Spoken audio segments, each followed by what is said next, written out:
Last year around this time, a redacted version of the Mueller report was released to the public. The Mueller report is a special counsel investigation led by Robert Mueller to investigate whether there was any collusion between Donald Trump and Russia during the 2016 presidential campaign. Years of investigation, over 500 witnesses interviewed, over 400 pages of ink spilled in this one report. And yet, with all this work done, the conclusion is still vague at best.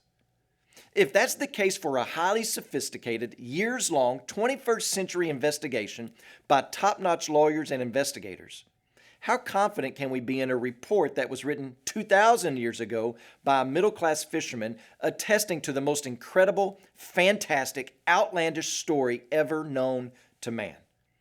Add to that the Mueller report will matter very little in 10 years. What relevancy and importance can a religious leader who caused a stir over 2,000 years ago have for today? So why all the fuss over Resurrection Sunday yesterday? What difference does it make?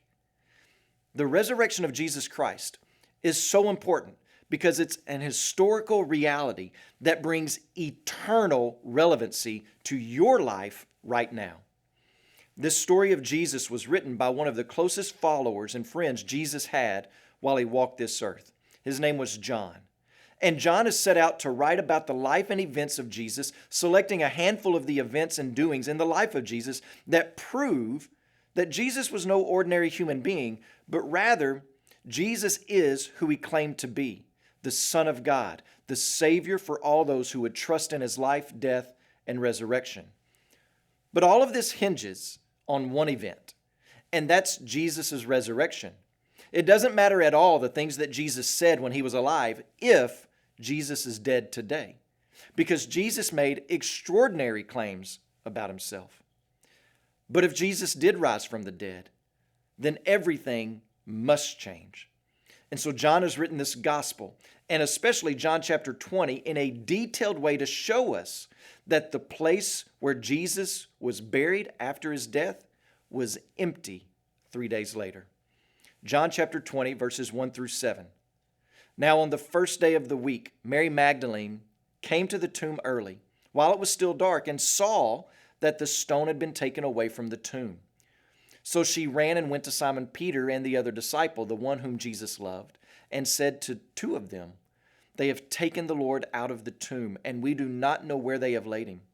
So Peter went out with the other disciple, and they were going toward the tomb. Both of them were running together, but the other disciple outran Peter and reached the tomb first. And stooping to look in, he saw the linen cloths lying there, but he did not go in. And then Simon Peter came, following him, and went into the tomb. He saw the linen clothes lying there, and the face cloth which had been on Jesus' head, not lying with the linen cloths, but folded up in a place by itself. In John chapter 19, John makes it crystal clear that the burial place of Jesus was known and that Jesus was the only one in the tomb, so that the argument that the disciples went to the wrong tomb or that there were multiple bodies in one tomb, so how could they really know it was Jesus missing? None of those arguments hold water. I also want you to take notice of what is inside the tomb, and that is grave clothes. If the body of Jesus was stolen, which was one of the answers to the missing body of Jesus, why would the grave robbers unwrap the body? The body was wrapped in strips of linen cloth with spices layered in between the strips to combat the odor of a decaying body. So why would grave robbers unwrap the body so that they would have to handle skin to skin a body that was bloodied and beaten?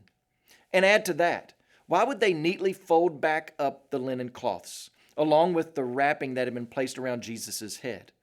Why would they have taken the time to do that? The reality is they wouldn't have done that.